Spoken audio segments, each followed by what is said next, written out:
It's a new year, a fresh start, and it'll soon be all change at the White House as America prepares to swear in its 47th president.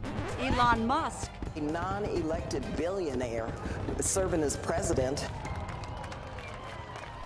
Hello and welcome to the Nexus. America's mainstream media is claiming that it's Elon Musk, not Donald Trump, who will be running the country when Trump is sworn in for a second term in a couple of weeks' time. Trump says that's ridiculous. No, he's not taking the presidency. You know, they're on a new kick. Russia, Ukraine, all the different hoaxes. And the new one is President Trump has ceded the presidency to Elon Musk. No, that's not happening. Well, is it happening or not? That debate coming up on the program. What you're seeing is Donald Trump letting Elon Musk take the reins and move forward. But make no mistake, it's still Donald Trump that's in control of everything. Musk, he's the one who steps out first on Twitter and tells Republicans what they should do. And then Trump says, oh, whoa, yeah, I agree with Elon. More from them in a moment. But first, let's look at one of the main reasons some people think Elon Musk is getting a bit too powerful. And it's all about visas for skilled foreign workers, which Musk supports, but MAGA veterans like Steve Bannon strongly oppose. Hi there. My name is Dan, and I'm a U.S. Customs and Border Protection Officer. Soon you'll be landing, so let me be the first to say, welcome to the United States. H-1B visas. H-1B visas. H-1B visas. H-1B visas allow tens of thousands of qualified foreign workers into the country each year. You have a nice day. What to know about the H-1B visa, fueling the divide in a MAGA world.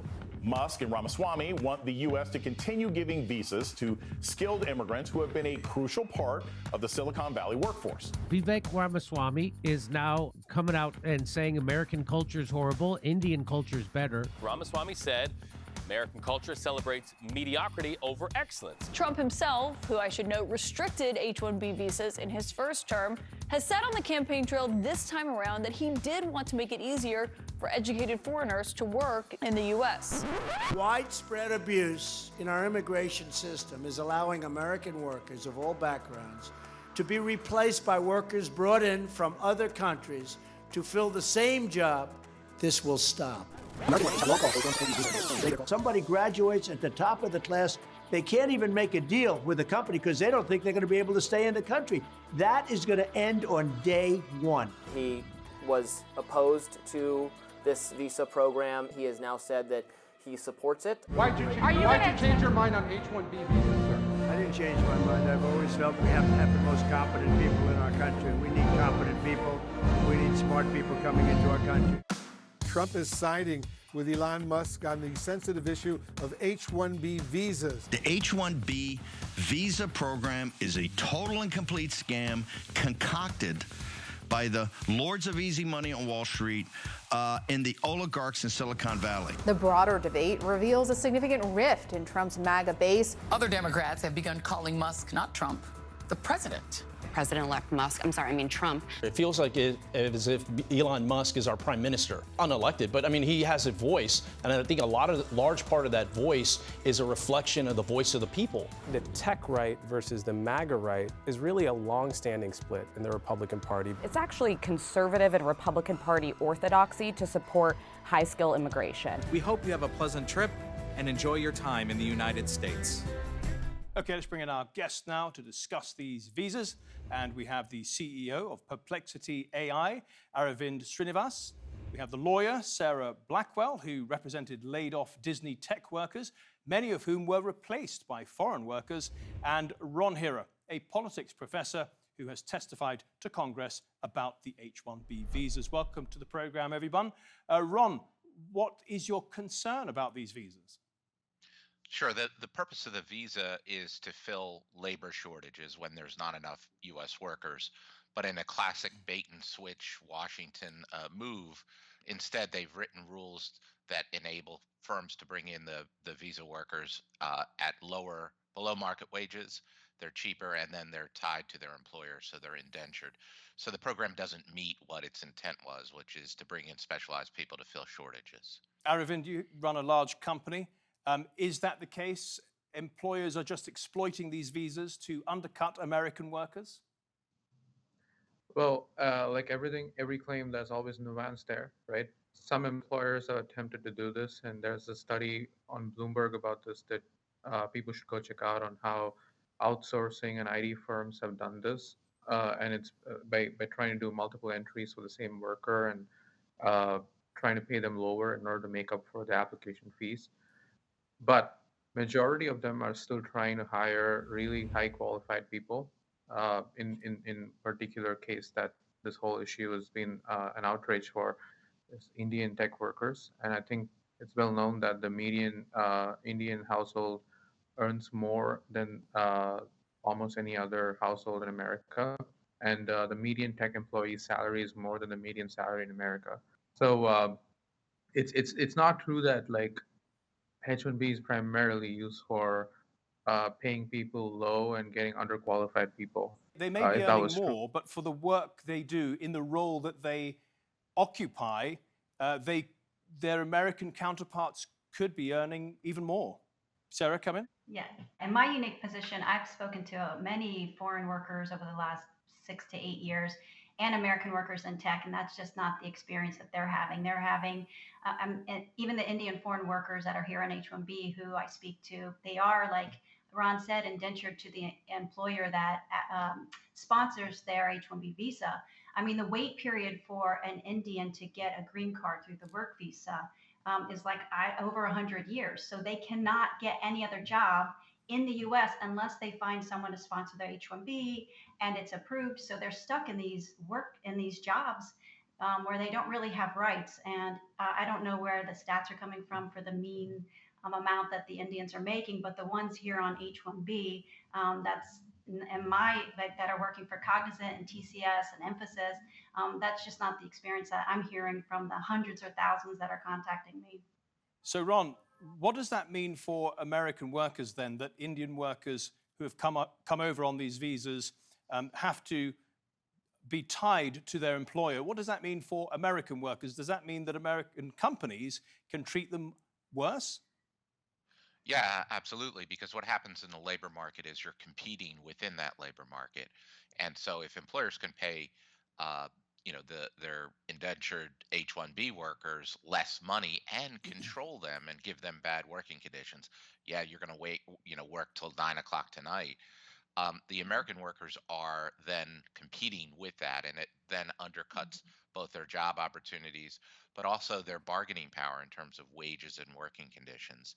And for my cousins that come over from India, maybe they get $80,000 or $90,000 a year in the U.S., and it's 30% less than an American would make, but it's a lot more than they would make back in Mumbai, where they're going to earn $10,000. There you go, For Aravind. them, it's a good deal. Do you accept that's true? Well, I think, look, it's hard to say that there's no employer who doesn't do that, right? I can only speak to the knowledge of the particular AI scene here. I'm an employer in the AI industry, and we are competing really hard for high qualified talent here. And honestly, the salaries in AI are way more than most other industries. And there's no way you can like employ someone by paying them less just because they are on H-1B, because they have so many other opportunities here. So it really depends on the specific industry. And we try our best to pay market rates for anybody, whether they're H-1B or not. And honestly, like it's more work for the employer to get someone through the H-1B program because there's only a 14% chance of something of getting accepted. Last year, I think around 500,000 applications were filed and only 85,000 people get in. The way that the H-1B is written, people who use the program correctly, like he does, aren't going to get the H-1Bs because it's a lottery system. So if the top 5 companies are applying for thousands and hundreds, and you're only applying for one, you're statistically not going to get it, and it is more costly for the companies that are using it properly. Sarah, in your case, with your clients who used to work at Disney, what happened? So the business model is not, the companies don't all apply for the H-1B. They actually contract out the work. So they take all of their, let's say, accounting workers or tech workers, and they fire them all. And they say, we're getting rid of it in-house. We're outsourcing it to this third-party company that brings in the H-1Bs. And then typically those employees at that first company have to train they're foreign workers who are now taking over their job. Ron, is there evidence that the elite have some contempt for the average American worker? A couple of things I've noticed. Musk apparently endorsed a tweet that American workers were, shall we say, in inverted commas, stupid. And we know that Vivek Ramaswamy blames the American culture, he calls it the dumbed-down culture that venerates mediocrity. Do you think that they have a realistic appraisal there of American workers, or are they being a bit unfair? I think they're being more than unfair. And in fact, I think they're being lazy themselves in terms of actually looking at the data and interacting with young people. I'm a college professor, so I interact with American young people all the time. And by the way, American young people want these jobs. They're capable of doing these jobs, and they're completing these degrees in record numbers. There's record numbers of computer science undergraduate bachelor's degrees, record number of engineering bachelor's degrees, and almost all of those are U.S. citizens and permanent residents. So we have a ready pool of talent that's able to do these jobs. So Musk and Ramaswamy are not just wrong because of being sort of isolated in their elite echo chamber and looking down with disdain at regular people, but also in terms of the actual facts on the ground. Aravind, isn't it the responsibility, the duty of American companies to look domestically first? I mean, yeah, let's look at the data here, right? The master's programs in the U.S. At one point used to have like 1/3 foreign students in the mid-90s. That number is like up to 72% today. So most of the master's graduates happen to be foreign born right now. And the additional part is like America's education system ranks like approximately, I think, somewhere in the 30th to 40th rank globally for math literacy. So at least for STEM workers, like the government has acknowledged that there is a dearth of local STEM workers. Ron, is there anything you can do to attract more people into these courses from within the United States?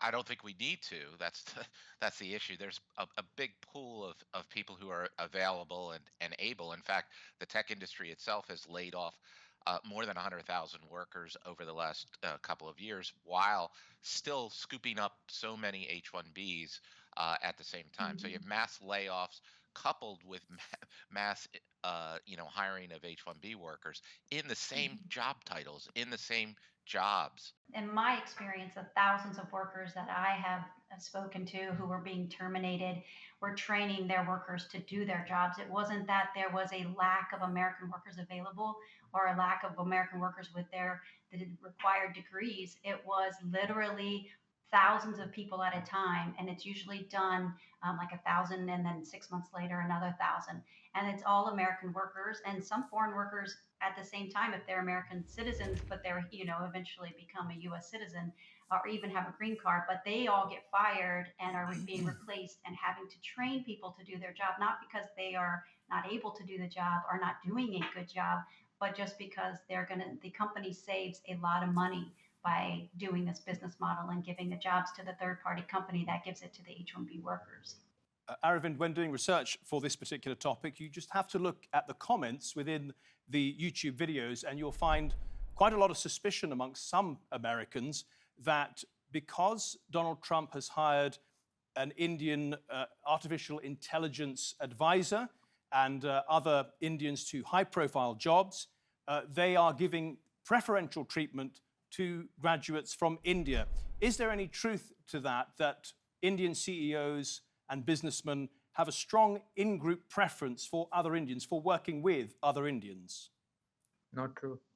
I've never had that as a hiring criterion here at Perplexity, and I think there are very few Indians who actually work here compared to the global population we have. There is no incentive for any person in America to go and prioritize in-group hiring when their job depends on making sure the stock performance keeps moving up and they keep delivering world-class results in record time. Like literally, even if somebody wanted to do it that way, they are hurting their own chances of staying in the job. Ron, is there any evidence that Indians like to work with and hire each other more than anybody else? I don't have any expertise to talk about that. What I would say is there's a huge divide between the elites and the investor class and the workers themselves. The H-1B program is an anti-worker program. It's bad for the H-1B workers who are underpaid and also put into exploitive conditions, but it's bad for the U.S. workers who are then competing against them, and as Sarah's described, some of them losing jobs to this system. But all of those profits that are taken from the workers are going to the CEOs and going to the stock price and to the investors in Wall Street. So this is a huge divide, and it really shows kind of the elite versus populist or corporation versus worker divide. Ron Hira, Sara Blackwell, and Aravind Srinivas, thank you all very much. Much appreciated. Well, the visa issue not only divides our panel, it divides the Trump coalition. Veteran MAGA supporters like Steve Bannon have warned Elon Musk to back off. We love converts, but the converts sit in the back and study for years and years and years to make sure you understand the faith and you understand the nuances of the faith and understand how you can internalize the faith. Don't come up and go to the pulpit in your first week here and start lecturing people about the way things are going to be. If you're going to do that, we're going to rip your face off. Okay, let's bring in our new panel now. We have the Republican commentator, Scottie Nell Hughes, who supports Elon and Trump. And we have the Democratic strategist, Richard Goodstein, who thinks Elon doesn't know politics. Welcome to the panel, both of you. And Scottie, if I may start with you, you actually know Steve Bannon really well. How's that? I have a long history of Steve Bannon going all the way back to the Tea Party days. And it's really interesting. While I think immigration is a very important issue to the Republican Party right now, I think to all Americans, that's what this debate was not about. It became more and more evident as the different sides continued. What you're dealing with is a somewhat of a split between those that have been a part of the conservative movement for many years versus those newcomers to the party, and the power struggle that's happening right now as to who has Donald Trump's ear. And I think this visa situation and the visa topic has just been kind of a pawn used to kind of bring to the forefront who's really trying to get Donald Trump's attention right now, because no matter what, it is obvious that Donald Trump is the one having these calls and are the ones calling the shots right now within the movement. And now you're just trying to see who's in the second seat and whispering in his ears before he goes to the microphone. Richard Goodstein, welcome back. Do Democrats rub their hands with glee when they see this sort of split occurring? Democrats want a strong economy. They want freedom. They want what's best for the country. You know, Elon has thrown hundreds of millions of dollars behind Trump, and he's obviously become richer still since Election Day, because there's a perception that his companies will be worth more by virtue of his proximity to Trump. I would say, and we saw this play out in the debate about the budget in December, Musk seems to be the one who has the kind of the laboring oar here. He's the one who steps out first on Twitter and tells Republicans what they should do. And then Trump says, oh, whoa, yeah, I agree with Elon. And so I'm not quite sure that it's the case that Trump is calling all the shots. We'll see. Wow. I'll kind of leave it at that. Scottie, Richard, uncharacteristically, delicately said that Elon's the puppet master here. Okay, he didn't say that. I'm going to say it. A lot of people are saying that Elon is the puppet master here. He has the power. And actually, Trump is playing catch-up. Well, that's what Democrats would like you to believe, because they're the same group that has led us to believe that Joe Biden's been in power for the last 4 years. So you want to talk about puppet masters and puppet strings. I think we're still trying to figure out who is the one that's actually been pulling Joe Biden for the last 4 years. But that's not how we work within the Republican Party. I think Donald Trump this time around is sitting back and he's letting folks, he's got a lot he's got to do. If you can't look at the last week of his agenda that he's been pushing out on various fronts, not only talking about the domestic economy, but national security and foreign policy, he's pushing much more out to the public than you even have the current administration doing in their last few weeks. So what you're seeing is Donald Trump letting Elon Musk take the reins and move forward. But make no mistake, it's still Donald Trump that's in control of everything, and everything Elon's saying. I think the only time that you've seen kind of a pullback has been in the Nigel Farage case. But other than that, Donald Trump is pretty much stuck by, which means that they're having deep conversations while they're sitting at the dinner table in Mar-a-Lago. Yeah, that's an interesting point about Nigel Farage. So Elon Musk, for a while at least, looked like he was going to make a very large donation to Nigel Farage's party, the Reform Party. Some were talking about $100 million. And then, latterly, he's now saying that Nigel Farage isn't the right man to lead that party. He's also said about Prime Minister Keir Starmer that he ought to be in prison. Can I ask you, Richard, first of all, do you feel comfortable with Elon Musk making those sort of pronouncements? Well, Musk has shown his colors, right? On Twitter, he embraced anti-Semites. He embraced racists. I mean, this is like not a close call. He's been very much out there. And look what he's doing in Germany, right? Embracing the party that itself is trying to pick up the banner from the neo-Nazis. So, again, when you have $450 billion behind you, it goes a long way.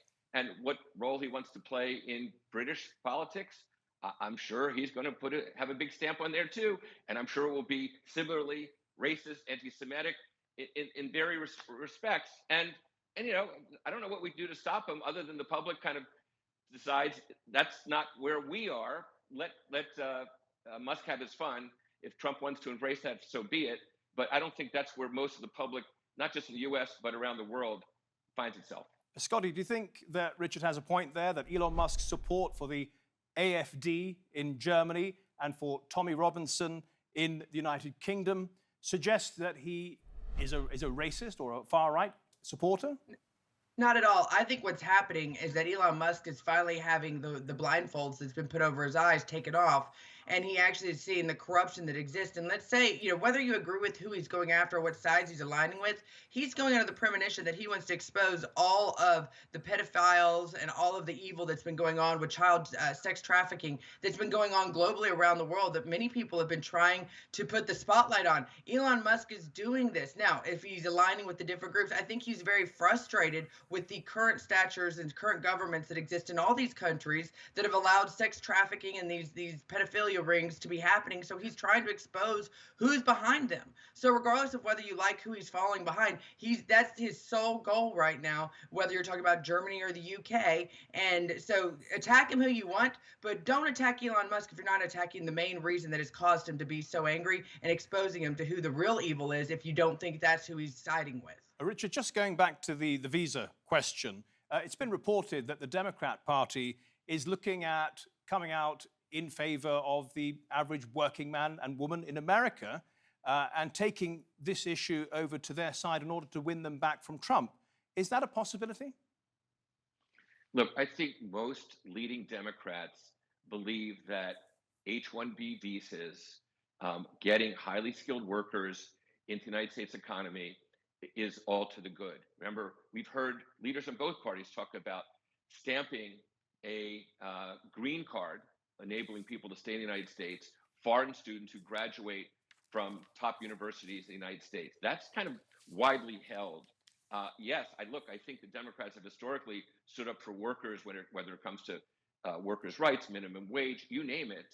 But I don't think on the visa issue that's where we're going to see the Democrats do anything other than do what they've done historically, which is embrace the idea of using H-1B visas to make our economy and our tech companies as strong as possible.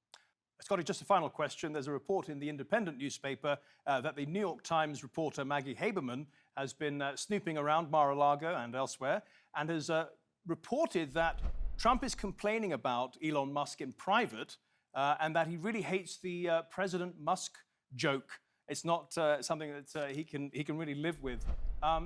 If they fall out, isn't Elon Musk able to do an awful lot of damage?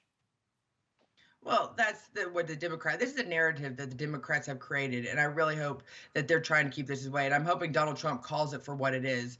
The two of them were very close, and them being united is very dangerous to Democrats and to their narrative and their agenda. So obviously they're going to try to create any way they can to splinter them, and by causing, obviously, Donald Trump, nobody wants to, especially when you've just been elected president of the United States, nobody wants to share the spotlight, and Donald Trump doesn't need to share the spotlight. I think this is a fake narrative. I think Elon Musk understands what his role is and where it should be, and the outside world's trying to create tension there where it doesn't exist. But ultimately, this is going to have to be a conversation that Trump's going to have to understand is not happening between him and Elon. It's happening by those of his enemies that want to splinter that friendship. Richard, just a quick prediction from you. Can these two big egos live together?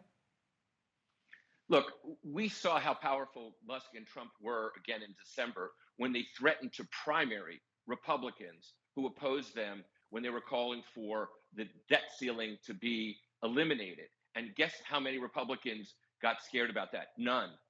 So this notion that Trump is, or Musk is this colossus on the political stage, I think is nonsense. I do think that with Trump, loyalty only works one way. And if he gets fed up with Musk, I think he'll abandon Musk, and I think Musk will go on to other pursuits and, back racists and anti-Semites elsewhere around the world, and maybe leave that, to Trump and Bannon here in the United States. Richard Goodstein and Scottie Nell Hughes, thank you so much. Much appreciated. And thank you at home and on your phones for watching. If you want to see this episode or any of our previous episodes, do go to our channel on YouTube. Just type in Nexus TRT1. Until next week then, goodbye.